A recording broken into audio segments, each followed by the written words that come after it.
Yo, what is going on, guys, and welcome back to another Destiny 2 guide. In this guide, I'm going to be showing you guys step by step how you can go and get the Sleeper Simulant in the new Warmind expansion for Destiny 2. So in order to get started on this, you will need to complete the main storyline, and you will also need to complete all of the side quests from Anna Bray. Now, once you complete all of the side quests from Anna Bray, she will actually give you an additional quest line that you can find in a new slot in your inventory.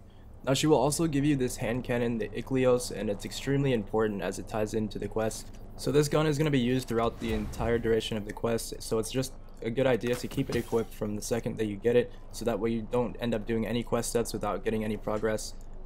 So just keep this hand cannon on anytime that you're trying to make progress towards your Sleeper Simulant quest. So your Sleeper Simulant quest will be located at Anna Bray. All you'll need to do is just complete that last quest mission and go speak to Anna Bray, and she will have a new thing for you called the Violent Intel. Now this will go into a new section of your inventory called the Pursuits, so if you don't see it right away, be sure to scroll through your inventory and find that new tab. So go into your inventory, into the Pursuits tab, and you will see the quest Violent Intel, and the first step is to kill Hive enemies and Cabal enemies on Mars while using an Ikleos weapon. So the hand cannon is an Ikleos weapon, and I haven't gotten any other Ikleos weapons throughout grinding Warmind, so I would just suggest running this hand cannon from the start so you don't end up doing anything for the quest without having the weapon equipped.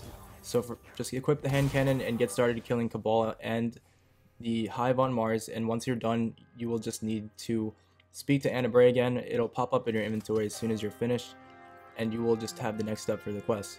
So the next step for the quest in the pursuit is to kill powerful enemies. This is extremely easy, and you can do so by doing any public events on planet, and you can even do it during the Operation Protocol, as they do spawn higher level enemies towards the end of Operation Protocol as well, making it pretty easy to farm those. So once you've completed that, the next step for the quest will pop up again, and it is quite a long quest. It will take quite a bit of time to complete this, at least a few hours, if not a good portion of your day. So once you've killed the powerful enemies, there's still going to be quite a bit of things that you still need to get done.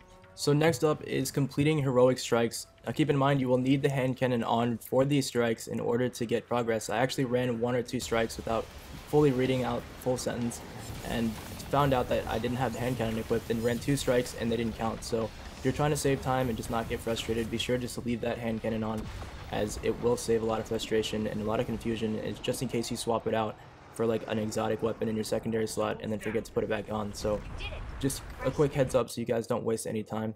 Now once you're done with the heroics, you will need to do Excavation Protocol, and you will also need to access sleeper nodes. So if we start out with Excavation Protocol, when you make your way to Mars, it's pretty easy to trigger these events. They're located all around, and all you'll need to do is hold square on any of these totems to get started. Now you won't have to actually beat all the stages in order to earn progress. There's multiple stages to each Escalation Protocol, and as you can see in the top left corner, it says that I'm on level 1 right now. Now as soon as we complete level 1, we will have the option to move on to level 2, and then level 3 even. However, each time you complete a level, it will make progress towards the quest, so you won't necessarily need to beat all 3 stages. You can beat level 1 3 times over, you can beat level 2 twice, and then beat level 1. Like, it doesn't really matter so long as you complete 3 escalation protocols anywhere on Mars. So once you've gotten those out of the way, the more complicated part starts, because you will need to find sleeper nodes. These can be a little bit confusing, and you actually have to follow a little bit of a treasure map in order to unlock these boxes located all around the planet. So each time you complete a patrol mission or you complete a public event, you will be given an item called Resonant Stems. Now once you collect 4 of these Resonant Stems, you can convert them into an override frequency. Now the override frequency is what you will need to open up the sleeper nodes. So each override frequency will be unique, so you can't exactly follow this guide from here on out. You will need to look at your own override frequency and look at the 3 words at the end of the code. So each one will always start out the same with a cb.nav, and that's not really all that important. What you want to take a look at is the 3 words, as that's going to tell you exactly where you need to go on the map to find the sleeper node. So we're going to go to the Mars map, and we're going to go into the descent. Now from the descent, we're going to go into the cavern, and then from the cavern, we're going to go to the Warstat. Now around that area is exactly where we're going to go and find this sleeper node. So like I said, every overdraft frequency is going to be unique, so you will need to look at your own and follow it from there. So for mine, we have the descent, cavern, and the Warstat, and I'm going to show you guys exactly where this is and how easy it is to find most of these nodes so that you don't get confused. So all we need to do is find the area on the map that's called descent, Now this is the closest fast travel location, so I'm gonna go there first and just hop on my Sparrow and travel into the descent. So we've made it into Olympus Descent, and so all you need to do from here is start to look around, and you can see the war sat located right next to me. Now as we take a look just behind the war sat on a cliff, we will find the loot box that we need to open up for these nodes. So you will need to do this 15 separate times, and there's boxes scattered all around the map. So each code you get will have you going to a different location, and I'm not gonna lie, some of them are more aggravating than others. Some of them you can find in about 5 to 10 seconds. Others will take, a couple minutes, so it can be a little frustrating, and unfortunately, there's no telling which key you're going to get.